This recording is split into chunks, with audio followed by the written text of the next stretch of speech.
Play something that is pretty, it's all you. Oh, we do. It's all you. We're gonna do the lights because that's quite the character in the show, right? I mean, the lights are a big part of the show. So Jeff, you can keep the picture small on this one, but give it the little girl because there's a little story behind that too for Brad. It's just going to be the light design. I guess this is just my session that I would have sent. Yeah, this is what you would have sent Adam to mix. So obviously all the lights, there's no verbs and all that kind of stuff. It's really just very raw. Yeah.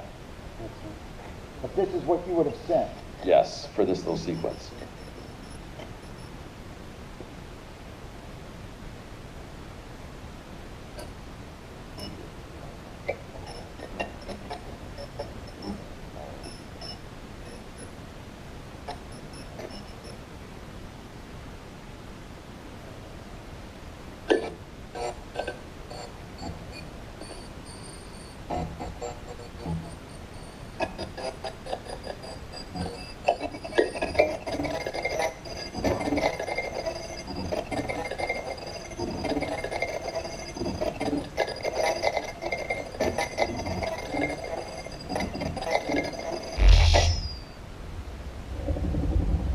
Buddy comes out.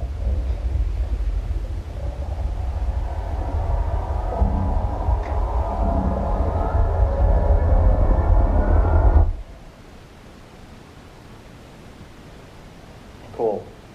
And we kept all that panning too, so that was really so good. Really cool that time? Yeah.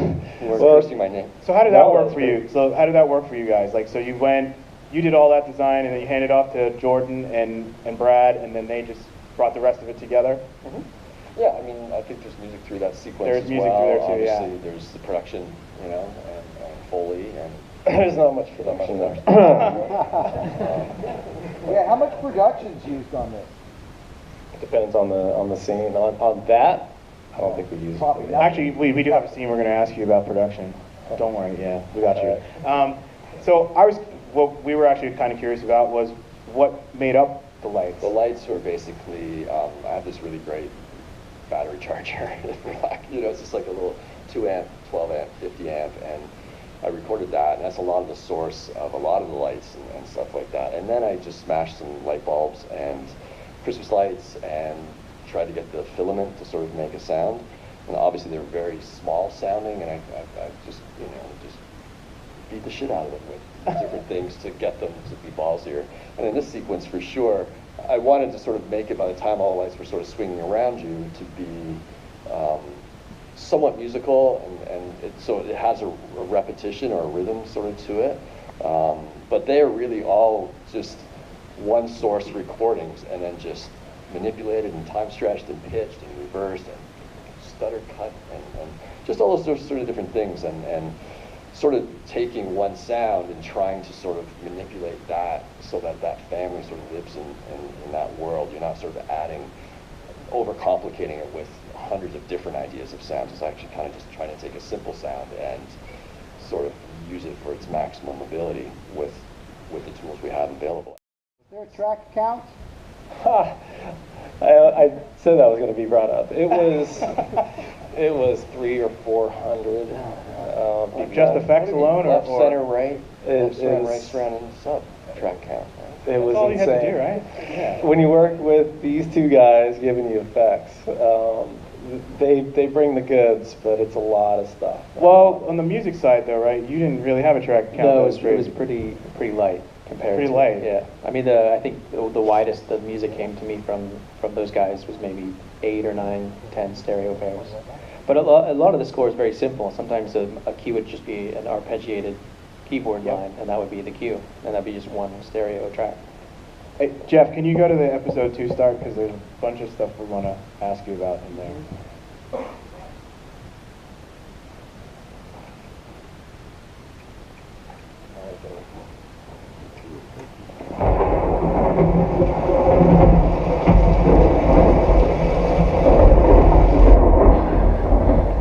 Is there a number we can call for your parents? Where's your hair? You have cancer? Did he run away? Are you in some kind of trouble? Is that blood? Stop it! You're freaking her out! She's freaking me out! I bet she's deaf. Not deaf. Alright, that's enough, alright? She's just scared and cold.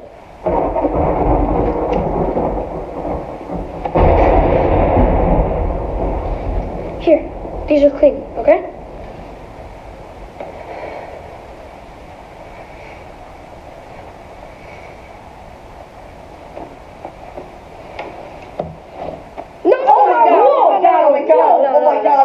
See, oh my God. over there, that's the bathroom.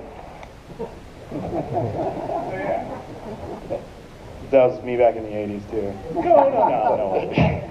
There's a funny story about Millie, like the whole, do you know the story about the haircut? Like the fact that, I think everybody wants to know the Mad story. Max came out, and because they didn't quite know if they were going to shave her head, or she was a little unsure if they were going to shave her head and stuff, and then when Mad Max came out, Charlize was shaved head, it actually helped sell 11 as a character, yeah. Like that whole, pretty cool, right? It's cool. Because then she Very was like, cool. I'll look like a badass, great, shave my head, let's go. So how much in that scene, since everybody was asking before, is replaced for the dialogue? Just her breaths.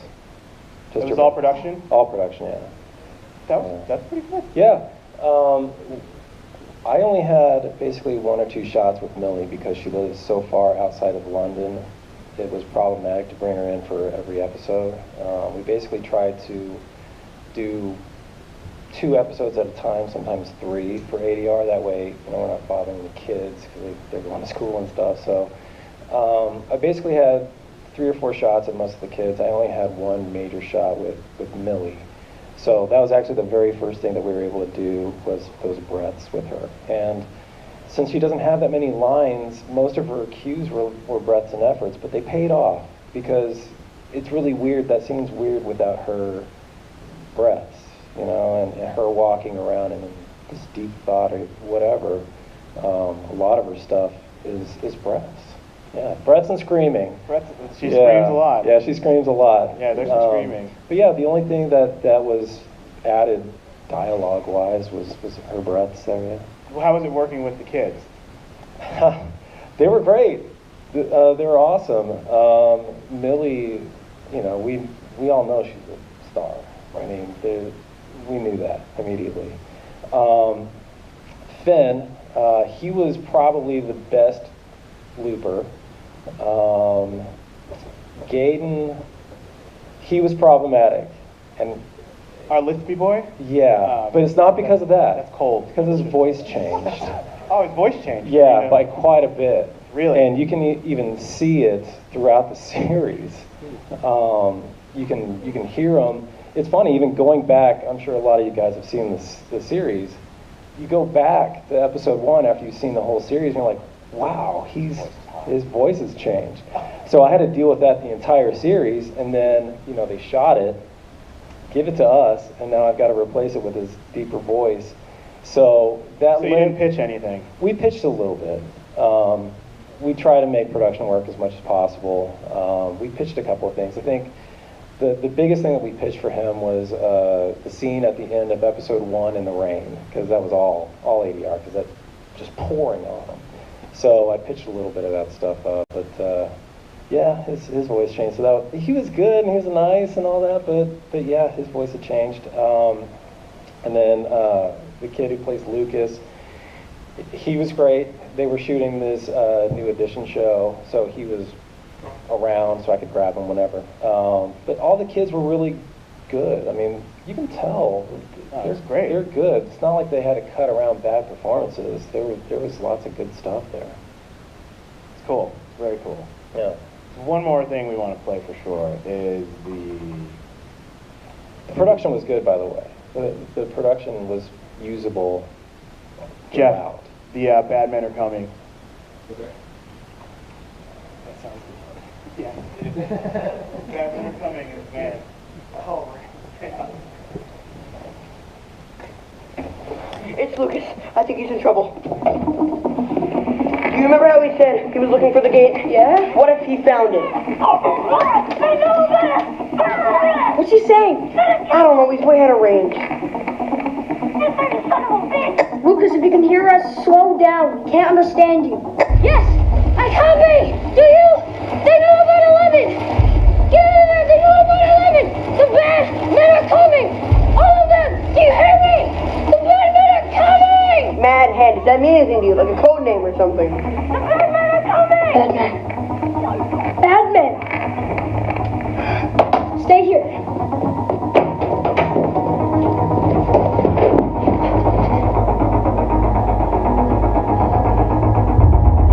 What's that guy doing?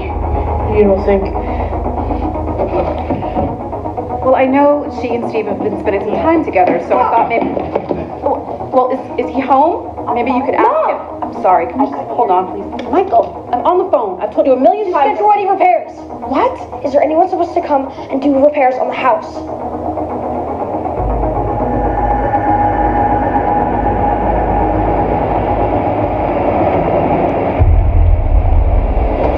I don't understand. What, is there something wrong in the house? Do I need to wrong in my house. 1 second. Mike! We need to leave. Right now. Michael! If anyone asks where I am, I've left the country. What?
Right.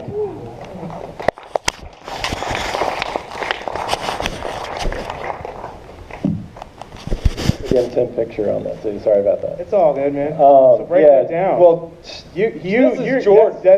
That's Jordan. Jordan. And it's you, man, with that music and Right, that yeah. scene too.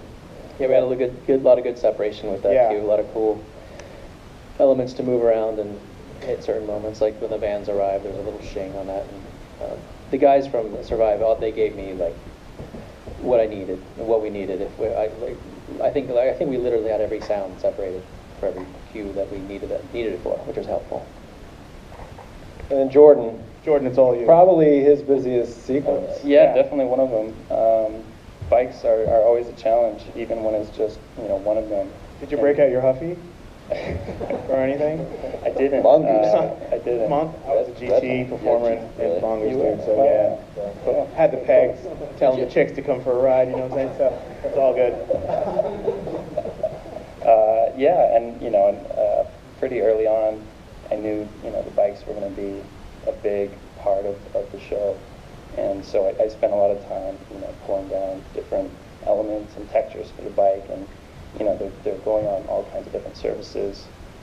So just taking the time to really make sure that plays well, and just the little details with the bikes coming down off the hill. So how intricate were the duffers on you guys with those things? Like, did they get on you about the synths having separation and get on you about the bikes being separated? And I mean, were they very much like strict about those things, or did they get very much creative? Like, well, with the music, I mean, they knew what they wanted. They'd heard sort of the demos, and they didn't know how it got to where it did as far as technically what separation we had. They knew what they liked and they wanted to hear it. So we were able to with the separation we were able to with the chase and everything, certain elements would get buried, and as always the dance with sound and music. So the separation helped us and Joe mixing the music against everything. Definitely in that sequence too. I think that was probably one of the main sequences where we needed splits because there were so many hits on certain things, and we almost like recreated the thing just before the van flip. So yeah, the separation on the music was very, very important on that sequence. Yeah, I think we even had it playing under the whole van thing too, and we had to take it out. Obviously, it worked better that way. Thank you. And carry the cart yet? It says Barbra Streisand. The theaters are all in one place.